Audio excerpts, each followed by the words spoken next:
Yes, Jesus. Yes, Hare Krishna.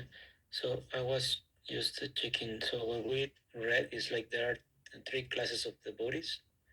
And then the first class is the ones that is not in the service to the Lord, and the second one is the ones that make distinctions, right, between devotees and non-devotees. The third class, I I kind of not get it.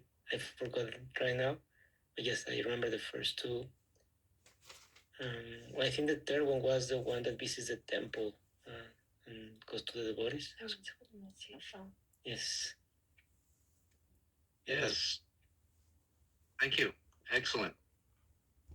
The sometimes the third class is not so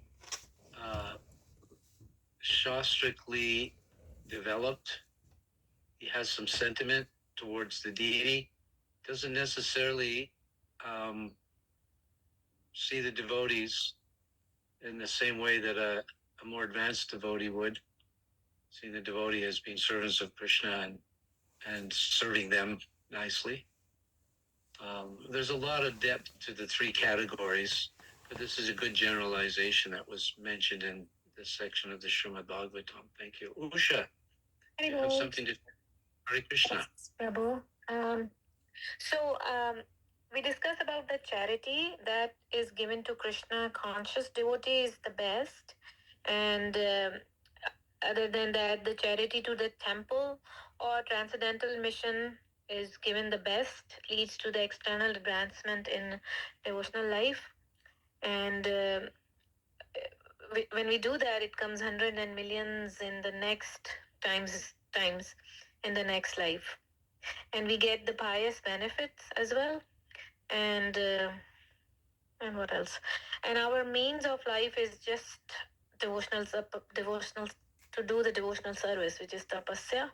However, plants are also living, but they are only breathing. They don't have anything else that they can do in advancement for their devotional life.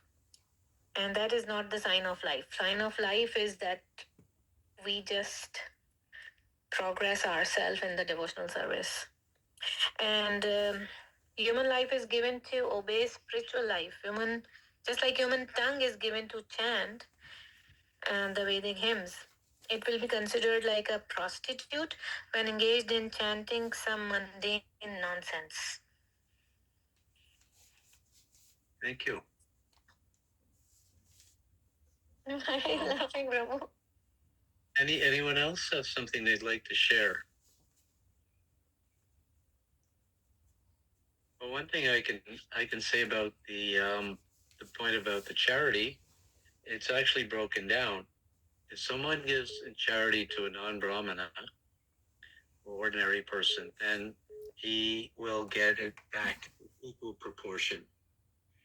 And if one gives charity to a somewhat Brahmana, half-educated Brahmana, then it'll come back twice as much. If one gives to a fully qualified Brahmana, it'll come back 1,000 times. And as Usha was saying, if one gives to a pure Vaishnava or giving to the mission of pushing forward Krishna consciousness, Vaishnavism, then it comes back unlimitedly. So, thank you. Thank you, Prabhu. Anything else, anyone?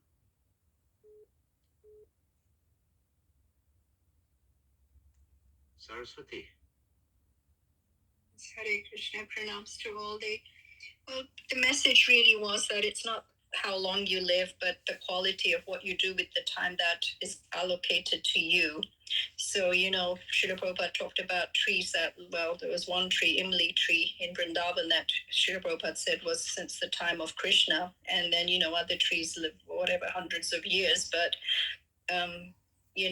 it's what you do with the time that's been given to you that really makes all the difference. And the modern civilization that's godless, they may try to make adjustments to counteract, whatever challenges, there's always going to be some problems in the material sphere. So whatever they try to do to counteract that, it only aggravates the problems even more. They're never going to come to an ultimate solution.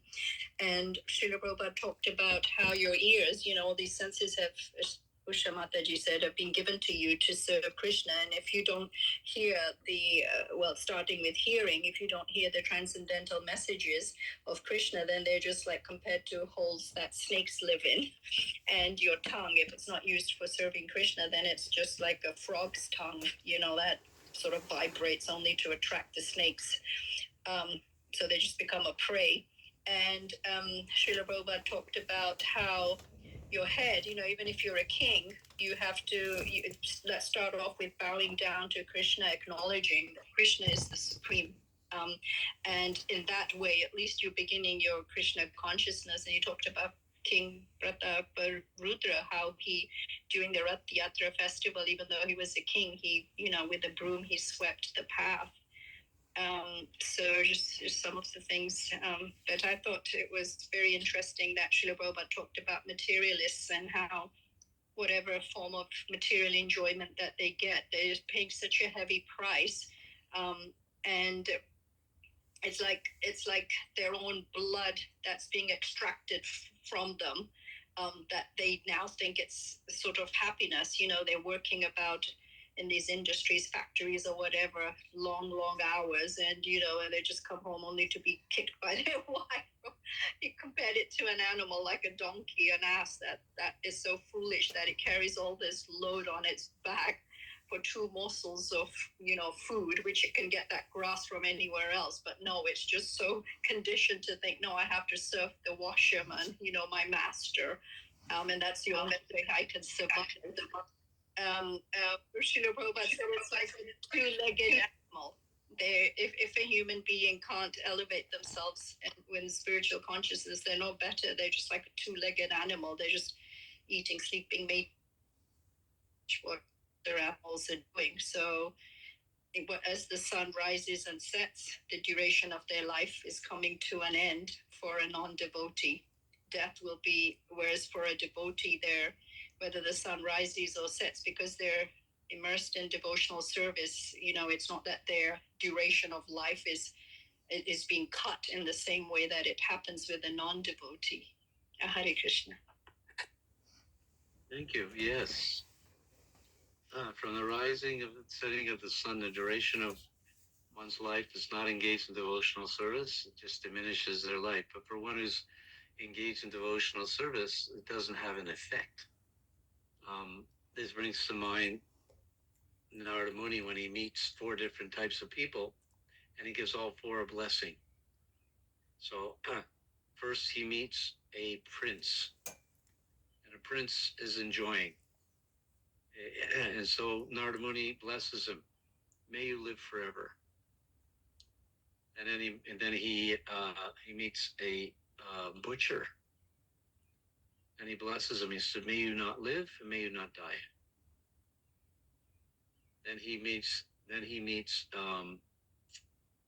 a brahmachari, someone undergoing austerities. May you die immediately. And then he meets a Vaishnava, and he says, "May you live, or may you die." So for the butcher, the activity that he's doing is a hellish activity. So may you die. But when you die, you're going to have to suffer the consequences of some very serious sinful activities. So may you not die. So may you live and may you not die. That's the blessing to the butcher. For the prince is just enjoying. And when he dies, because of all his sense gratification, he's also going to suffer. So may you live forever. Continue to enjoy. For the brahmachari undergoing severe austerity, may you die immediately. Because of your austerity, you're going to be promoted and elevated immediately.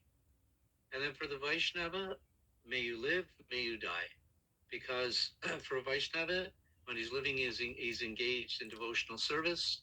And when he gives up this body, he's still going to be engaged in devotional service. So either go back to the spiritual world engaging in devotional service or carrying on in the next life. So may you live, may you die. So that's related to the point that Saraswati was making, that from the rising of the sun to the setting of the same, it diminishes the duration of life of everyone except for one who is engaged in devotional service, because there's no difference. Thank you for that.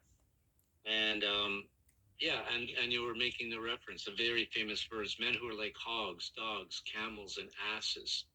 They basically glorify others who are similar. And why the dog? Well, the hog, because the hog has no discrimination for eating. So some human beings, some so-called humans, they just eat anything. And we don't want to get into too much detail about some of the horrific things that they eat that are considered to be delicacies. Slugs, escargot, dogs, because a dog has a master, and then a dog goes begging. So you get an education, and you take your diploma, you hold your diploma, and you go begging for a job. Give me a job, give me a job. Hogs, dogs, camels. You elaborated on that one. A camel likes the taste of its own blood, so it eats thorns. And when it's eating thorns, he thinks it's very nice, but it's actually just his own blood. And so in the same way, we're utilizing our vitality, thinking that what we're doing in the material world is enjoying, when in actuality we're just eating thorns and sucking the vitality of our own blood. Dogs, hogs, camels, and asses, she already mentioned. The ass is such a foolish animal that it carries a heavy load, and then at the end of the day, the master gives it a bucket of grass, and there's grass everywhere, but he doesn't have the intelligence to think that he can just go and get grass anywhere at the side of the road. So, that's a very, very famous verse. Okay, anyone else have anything else?